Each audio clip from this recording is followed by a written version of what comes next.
শয্যায় পতিত মানুষের সামনে আমরা বসা, সবাই বসা, হঠাৎ লোকটা মারা গেল। তাহলে রূহটা গেল কোথায়? কোন দিক দিয়ে গেল?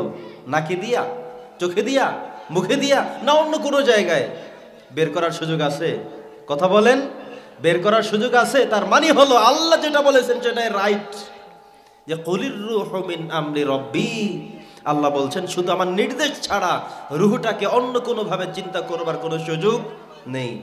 প্রিয় সুধী, তাহলে আজকে আমরা গুরুত্বপূর্ণ কয়েকটি বিষয়ে কথা বলবো। এক নম্বর বিষয় হলো, জীবনের যা কিছু আছে সব কিছুই করতে হবে একজনের সন্তুষ্টির জন্য। তিনি কে? জোরে বলেন, তিনি কে? বন্ধুগণ আমার, আমি আপনি জীবনে যা কিছুই করি সব কিছু করতে হবে আল্লাহর জন্যে। এই যে কিছুক্ষণ আগে মাগরিবের নামাজ পড়লাম, কার জন্যে? আজকে যে তাফসির মাহফিল শুনতে বসেছেন, নিয়ত করতে হবে একটা, যে আল্লাহ তাআলা কিয়ামতের দিন মানুষকে কিছু ওসিলা দিয়ে মাফ করবেন। জীবনে তো অনেক অন্যায় করলাম, গুনাহ করলাম, অপরাধ করলাম, শাস্তি পাওয়ার উপযুক্ত আমি, তবুও আজকে তাফসির মাহফিলে বসবো, কিছু শিখবো। আর এই তাফসির মাহফিল যদি আল্লাহর কাছে কবুল হয়, তাহলে এটাই হয়ে যেতে পারে নাজাতের ব্যবস্থা। পড়ি আলহামদুলিল্লাহ। তাহলে বোঝা গেল, আমি আমার স্ত্রীর জন্য যদি একটা সুনো কিনে দেই, একটা কাপড়ও কিনে দেই, নিয়ত করতে হবে সে তার সতর আবৃত করলো, ভালোভাবে থাকলো, খুশি হবে। স্ত্রী যদি খুশি হয়, খুশি হবেন কে? আপনার সন্তান লেখাপড়া করে, চিন্তা করলেন ওস্তাদদেরকে যেই বেতন দিবেন, হাদিয়া দিবেন, সেটা দিতে হবে সওয়াবের নিয়তে। আপনার সন্তানকে একটা কাপড় কিনে দিলেন, নিয়ত করতে হবে সওয়াবের, যে আমার সন্তানটা সুন্দর কাপড় পরে নামাজ পড়বে, মাদ্রাসায় যাবে, কোরআন শিখবে, সেটার মধ্যে সওয়াব পাবেন। আপনি একজনকে এক কাপ চা খাওয়ালেন কেবলমাত্র, আর কিছুই না, মাত্র 5 টাকার চা খাওয়ালেন, নিয়ত থাকতে হবে এটা আমি তাকে চা খাওয়ালাম আল্লাহর খুশির জন্যে।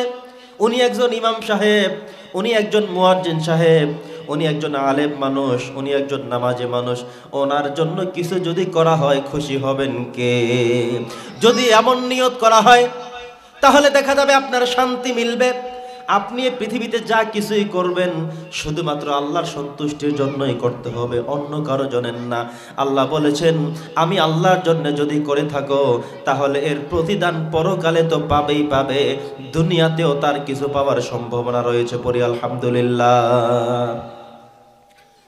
আল্লাহ তাআলা আমাদেরকে শিখিয়েছেন, কুল ইন্না সালাতি ওয়া নুসুকি ওয়া মাহইয়ায়া ওয়া মামাতি লিল্লাহি রাব্বিল আলামিন।